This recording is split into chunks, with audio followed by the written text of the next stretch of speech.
Hello and welcome back to the Shriners Hospitals for Children Open. We resume play at the start of the back nine. Let's head out to the 10th hole. Oh, that's great. It just missed the hole. What an amazing approach shot. I think their rival, Harold Varner III, has a worthy competitor this week. Oh, this will be good for the momentum. Let's make this birdie putt. Trailing by a couple of strokes now.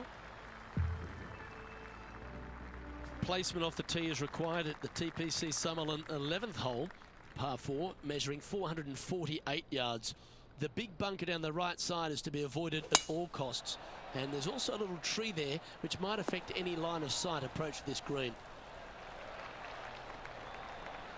Nicely done. And what are we looking at here, Henny? Setting up here from about 155.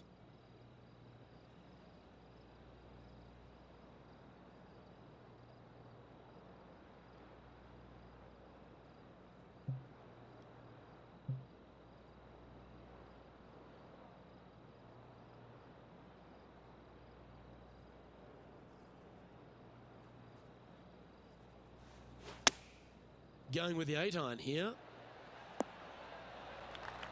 That should set up another chance. 12 feet to the cup coming up. This is their look at birdie.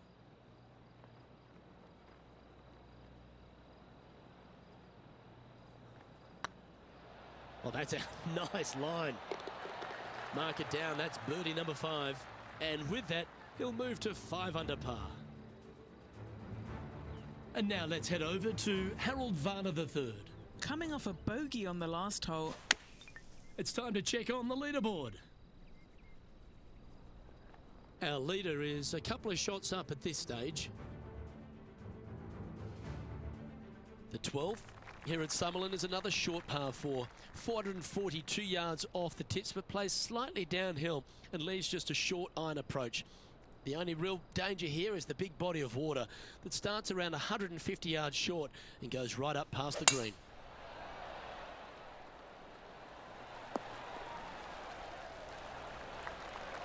Nicely done.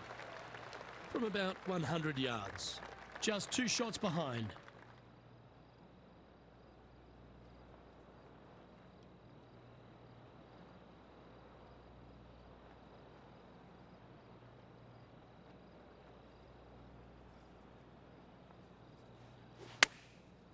Looks like they're going with the pitching wedge. That wasn't their best approach, Beamer. Not taking enough club to get it there.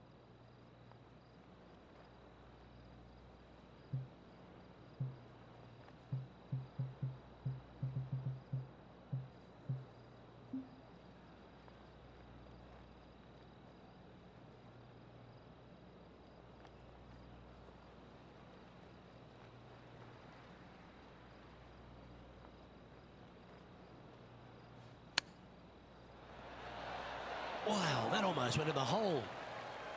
Let's see if you can make this and keep the par on the card.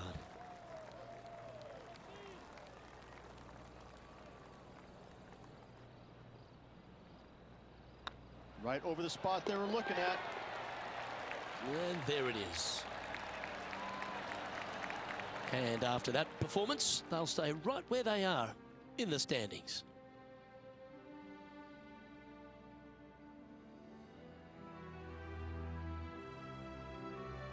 The 13th at TPC Summerlin is a monster par 5 measuring over 600 yards from the back tees. The big hitters with a tail breeze can cover that bunker on the left-hand side. But if you want to lay up, make sure you've given yourself the right number because there's a lot to this green and plenty of ways to 3-putt it. Be careful on approach. 2 wins so far this season.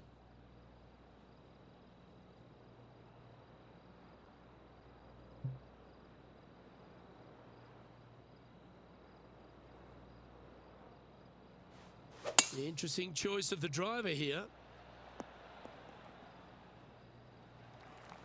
No harm, no foul there with that shot.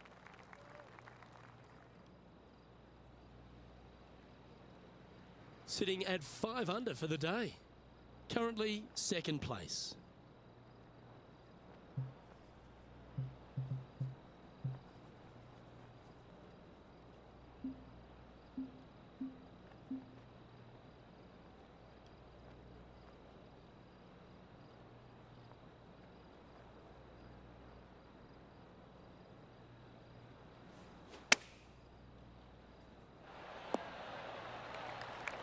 That's some good golf right there.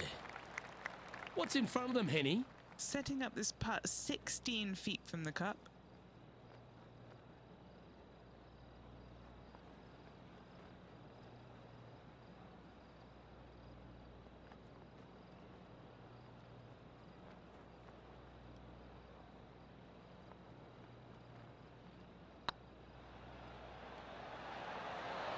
Okay, steady now.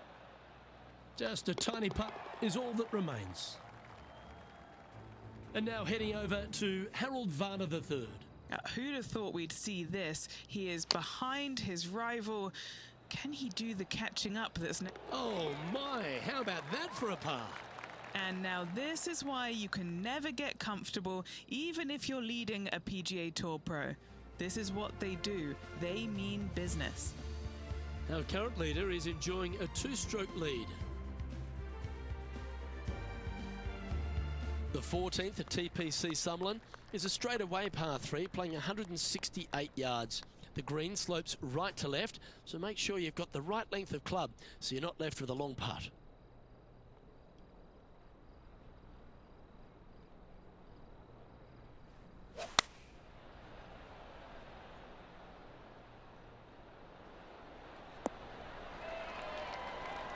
Yeah, that one will play. And this putt is for a big 2 on the scorecard.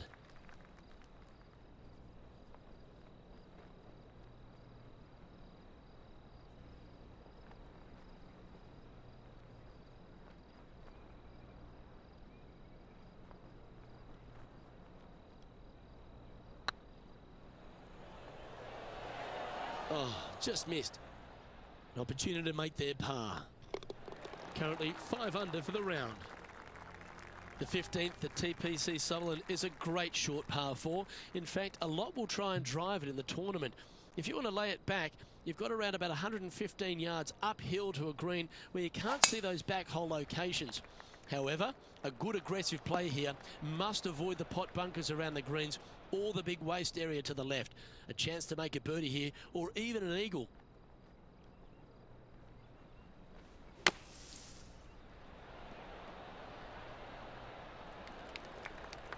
15 feet to the cup.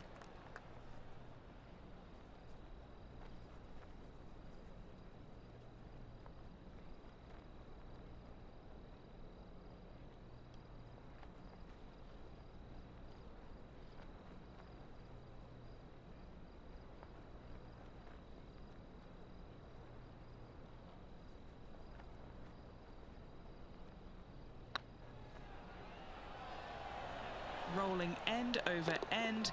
This putt's looking great. And with that putt, now it's 6 under with a few to play. They're going to have to dig deep to pull this one out. Let's see what they got. And now let's head over to Harold Varner III. He's currently trailing his rival. Let's see what happens here. Let's take a look at the leaderboard. He's currently sitting in second. The 16th at TPC Summerlin is another one of those great scoring holes en route to the finish. A par 5 playing 560 yards. A well-struck drive up the right half here gives you a chance to get at this green in 2. If you are going for the green, make sure you've got enough club because that huge penalty area in front of it will ruin any score. Be careful going through the green here as well because getting down from over the back is not that easy.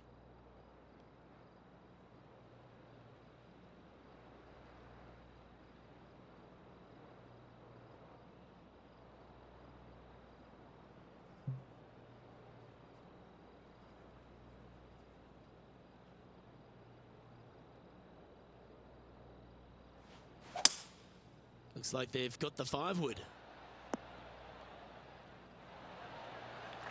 Wow, that was a great drive at the right time. Absolutely, Luke. Trailing by 2, you can tie the lead if should they make the putt. Well, it'd be nice to make this one. This one's for eagle. Always rooting for this player, Luke. I hope this one goes.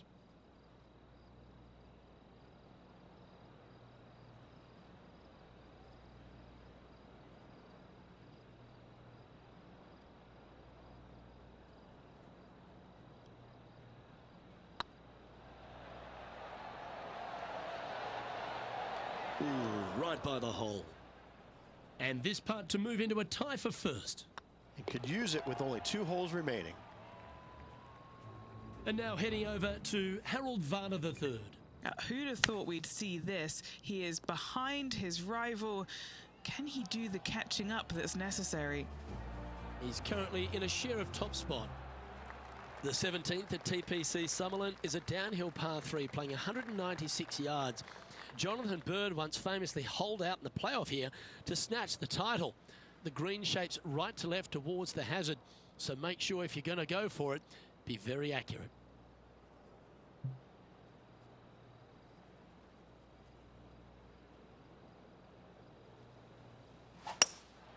Opting for the hybrid, I think.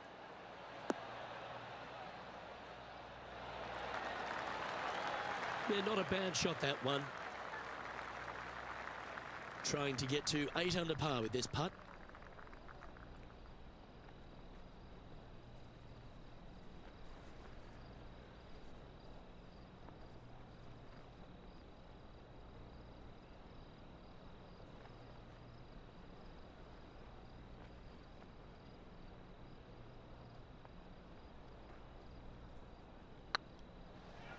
Come on, ball. Come on. And just a little bit of clean-up work remaining on this hole.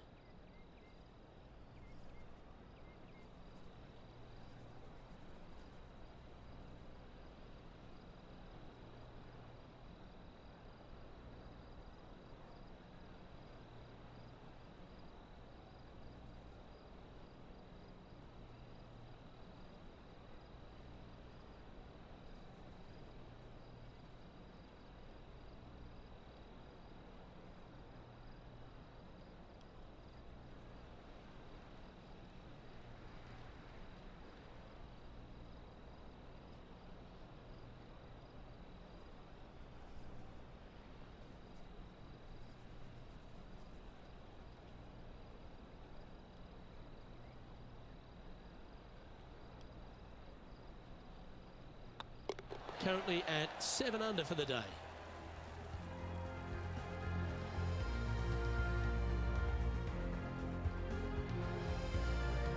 The 18th at TPC Summerlin is a 444-yard par 4 with a big body of water just beyond the gully, which you've got to drive. Make sure you avoid those bunkers on the right side to give you a good iron into this green.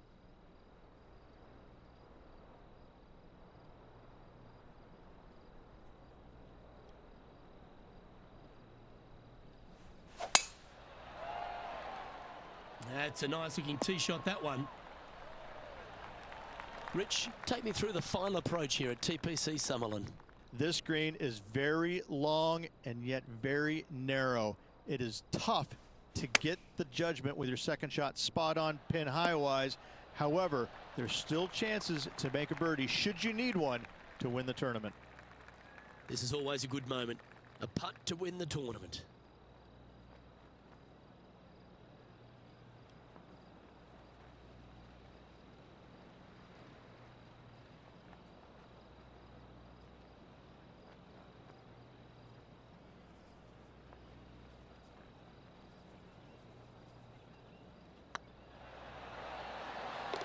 Well, it's fair to say that this player ran the tables this week, Rich, and came up trumps in Las Vegas. Look at your Shriners Children's Open winner.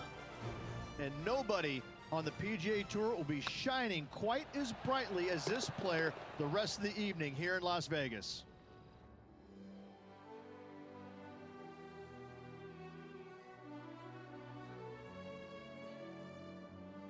And Henny, it goes without saying that this player dominated their rival today. Yes, Luke, no one could catch this player, let alone their rival. Well, that just about concludes our coverage. On behalf of Rich Beam, I'm Luke Helvey. Thanks for tuning in. We'll see you tomorrow.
2K Sports, in association with the PGA Tour, proudly presents the season-long race for the FedEx Cup. Today's coverage of the Champions Invitational is about to begin. I'm Luke Elvey, alongside Rich Beam in the booth. And it's hello to Henny Koyak down on the course, following our featured group. Hi Luke, I'm very much looking forward to bringing you the action from the golf course for this week's featured group. Now there is a sense of maybe fear, heightened competition this week, as this player has said that they're starting up a rivalry with their playing partner. And this week, Henny, it looks like they're trying to take down Justin Rose. Not many people have been able to claim that. Yeah, I don't think it's going to be all rosy at the end of today. This is definitely a tall order. Justin has one of the most consistent games on the PGA Tour. He's like a golfing metronome of a man. The iron play, I'm going to say if he hits the fairway, when he hits the fairway, his iron play is just phenomenal. He's going to get it inside 20 feet every time, and then you know he's going to hole putt. So, yeah, good luck with that one. Well, he's the perfect mix, isn't he? He's an English gent with a killer glint in his eye. Good luck in this rivalry.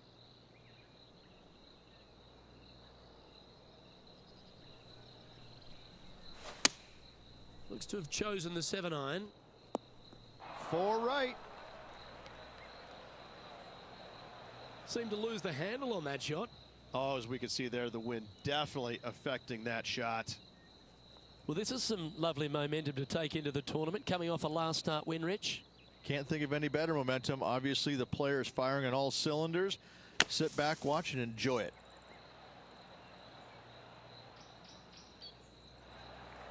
Time now for the 4th shot.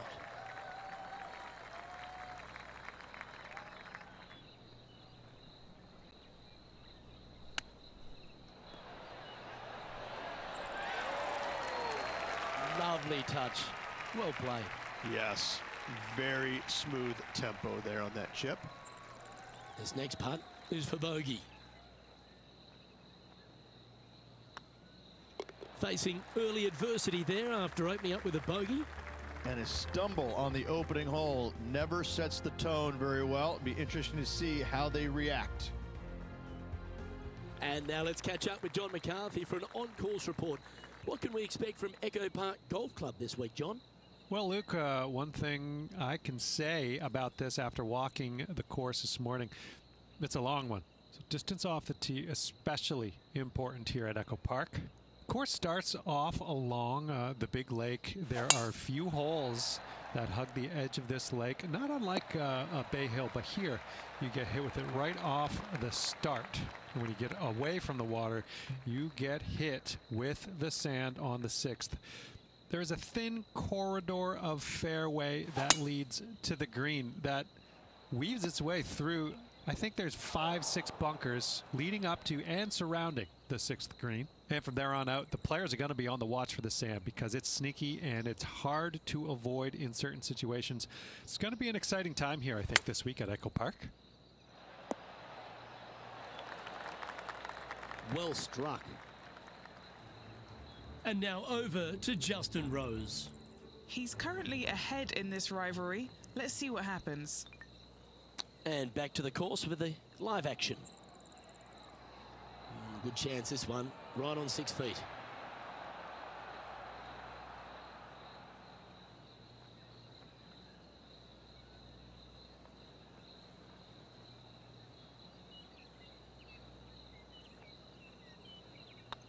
This looks like it's got the speed and the line. And that's a great way to forget about that bogey on the last. And that'll move him to even par for the tournament. Always like to see your name moving up the leaderboard. Never a bad thing. Looking to ride the momentum after coming off a birdie here with this shot.